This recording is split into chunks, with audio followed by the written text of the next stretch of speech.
Hey everyone, it's Kenton Becker, American Pacific Mortgage. I'm here again with another weekly video update for you. Okay, this week's tip is all about the new year.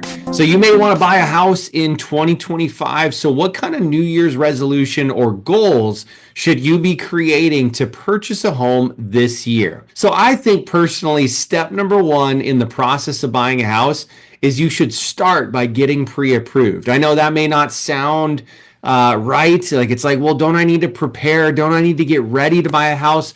Well, how do you know what you need to prepare for until you actually go through the pre-approval process to figure out, does my credit need work? Does my budget need work? Do my expenses need to be taken care of? Do I need more of down payment? You won't know that until you actually go through the pre-approval process. So I would recommend contacting your loan officer, reviewing your pre-approval options, and seeing maybe you can buy right now, or maybe there are things that you need to work on.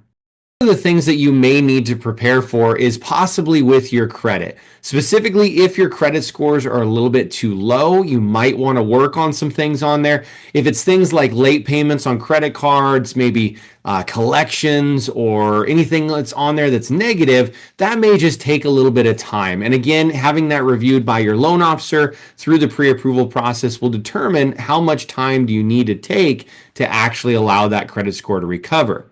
But it might also be from paying down debts. And that could also be your loan officer going through and kind of showing you which debts might need to be paid down to not only increase your credit score, but also possibly help you qualify for a little bit more home. And that kind of leads to the third goal or resolution that you should maybe be taking, and that is to work on any expenses in your budget. So working on your budget can be a very good thing to make sure that you're getting your numbers maximized so you can get a home that works for you. Paying off debts can not only help your credit score, but it can also help to lower any monthly expenses. Like paying down that credit card is going to help to remove that debt. Maybe paying off an auto loan or paying off an old debt that you may have will help remove that extra expense and allow you to qualify for a bit more home. Another thing that you should do in that is to also go through all of your expenses and eliminate any unnecessary expenses. So things like streaming services, apps that you might be paying for. What I would recommend is go through all of your credit card statements and look through and see what things are actually being charged to your credit cards. You may find that there's an old app for a streaming service that you haven't used in like 6 months that is actually charging you $5 a month or $7 a month or $15 a month, or maybe even your current streaming services that you know you have, but you just don't really use that often. You need to cut the cord on those things and get rid of that extra expense. Also, as you're going through some of your credit card statements and all of your expenses, maybe in your checking and savings account, look and see if there's anything that maybe you're spending your money on that's starting to add up and is not very cost effective. Maybe you're eating out a lot or too much. Maybe you're going to Starbucks or coffee shops too much. Maybe you're going out to the movies, too often. Whatever it is, maybe there are things that you're spending your money on where you're like, yeah, I probably didn't need that. And shoot, if I wouldn't have spent all that money at Starbucks or all that money at McDonald's or eating out, that would save me an extra $100 a month or $200 a month in my expenses, and that can go a long way towards a home that you might be wanting to purchase this year. Another goal that you may have is to actually work on your down payment. Again, I would stress that you first talk to your loan officer about your pre-approval options before you focus on any specific amount for your down payment. The main reason for this is there are programs that provide down payment assistance. There are minimum down payment options.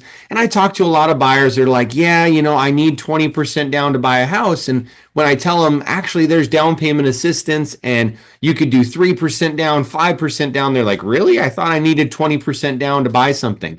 So make sure, again, you're talking with your loan officer to figure out, okay, how much home am I looking to get into? What kind of down payment do I need to get there? And then that will create the goal on either can you use down payment assistance or do you need to save up some money to actually get a down payment? All right, and the last resolution, and this is more of just something to encourage you, but now is the time to buy a house. I was thinking the other day that, clients that I spoke to back in 2020, 2021, even 2022, even 2023, over that last, that 3-year period there, a lot of the clients that I was talking to that said, you know what, Kenton, I'm going to wait to buy a house. I think the market's going to go down. I think home prices are going to go down, or I'm going to save up more money, or I'm going to wait for interest rates, or whatever their reason was for waiting.